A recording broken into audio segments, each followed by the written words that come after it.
Hi guys, this video we're having a look at the Mezco Cinema of Fear Series 1 Jason Voorhees as seen in Friday the 13th, the final chapter, or part 4, whichever way you want to put it.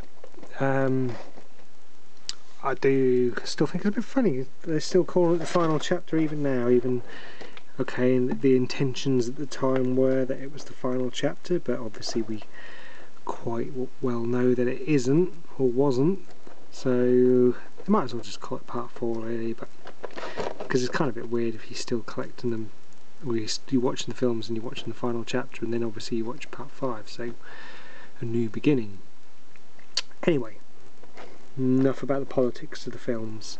Now I have got another video out of this exact figure, so I suggest you kind of totally ignore that one and watch this one now, because this is obviously the updated version of what I wanted to show you there. What we have is obviously the figure of Jason down the bottom here, Friday the 13th, the final chapter, Jason Voorhees.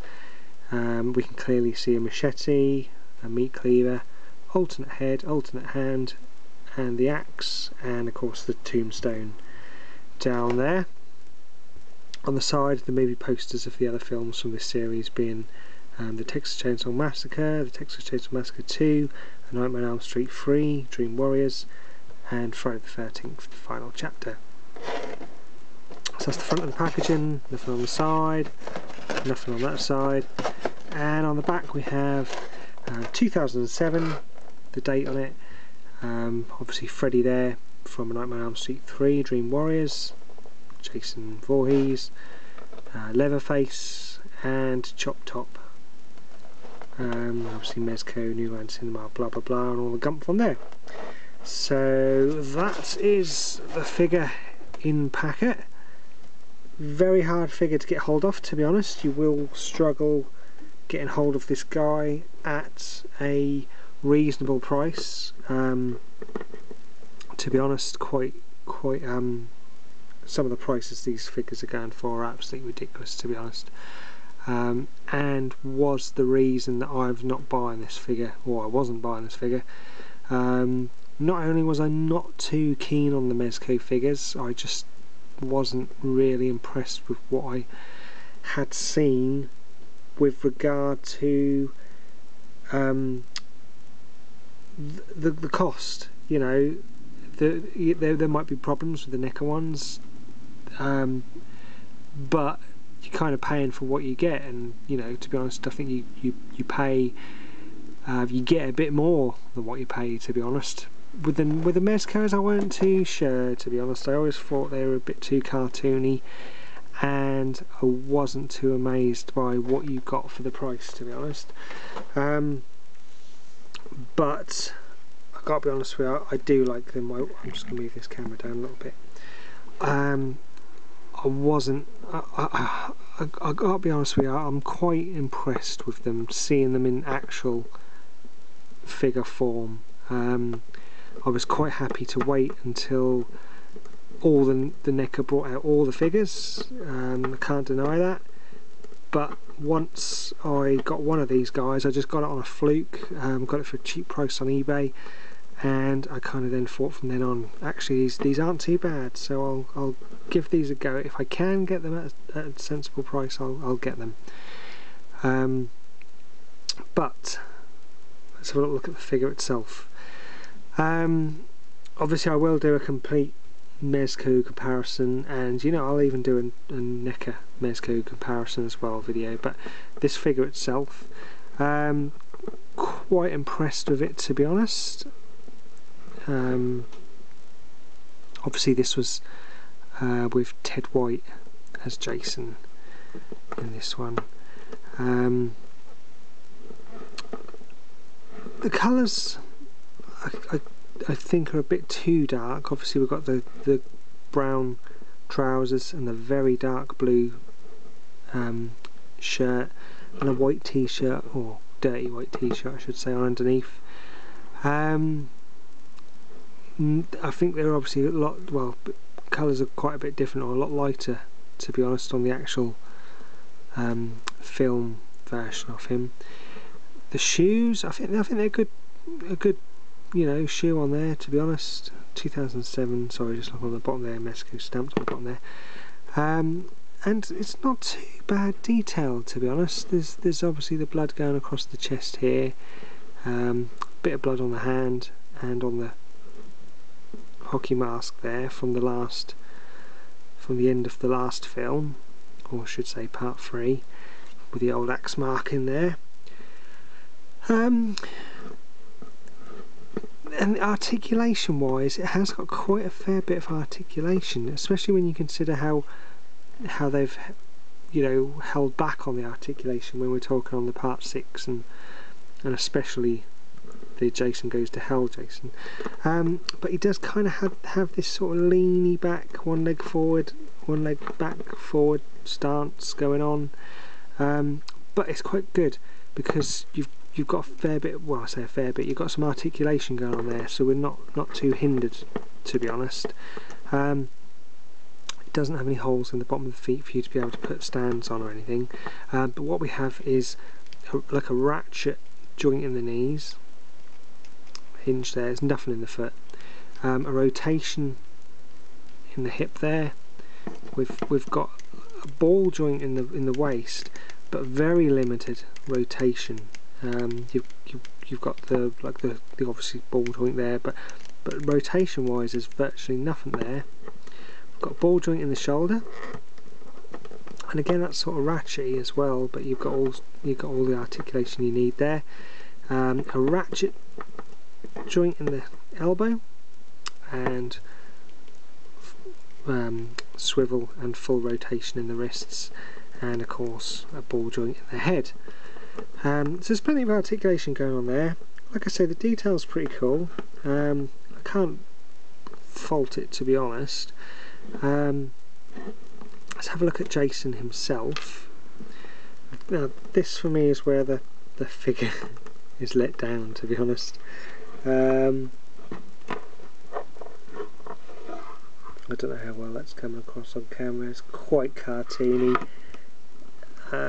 Bit of a laughing stock, to be honest, if you ask me. I do like they've got the old jaw coming out, but it's the lips. Something's not right here, to be honest, when you think of the obviously the makeup that went into Ted White, and I don't know, something's just not going on right there. With regard to the mask itself, so let's just get Jason stood up there. The mask itself is not too bad, to be honest. What I'm not too happy about is the fact that the holes don't go all the way through. You obviously got the eye holes, a couple of mouth holes, and okay, they've got the half chevron above his eyes right, but it's not in the right place, to be honest. It's too far towards the left eye. I like the damage to the mask from the axe there.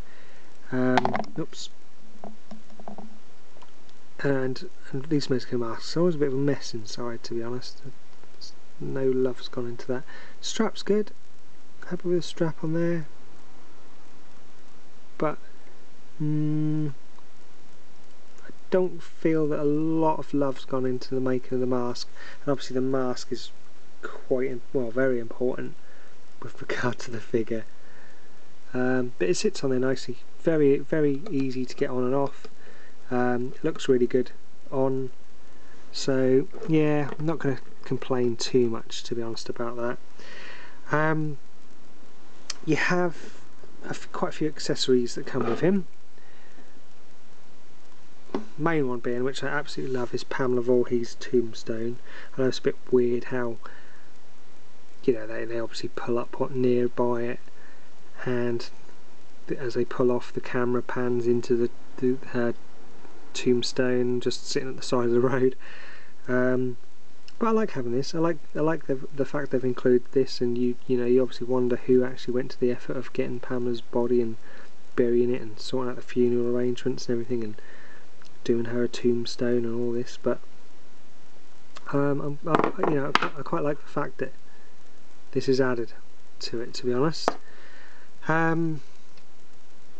We have a good little hacksaw, of course, which Axel gets across his neck, obviously at the beginning of the film, when he's chatting up the nurse or giving the nurse a bit of grief.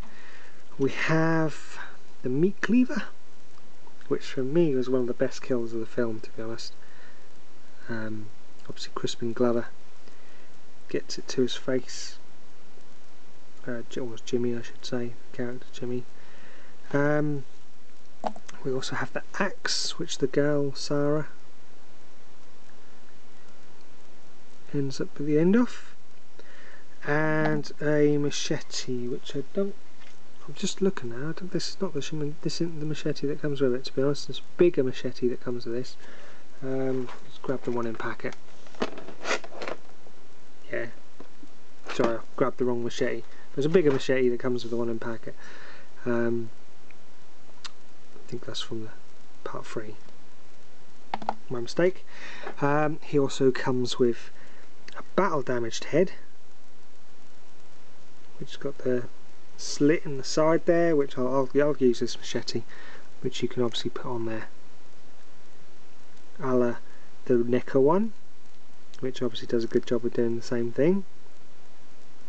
And he also comes with an alternate hand.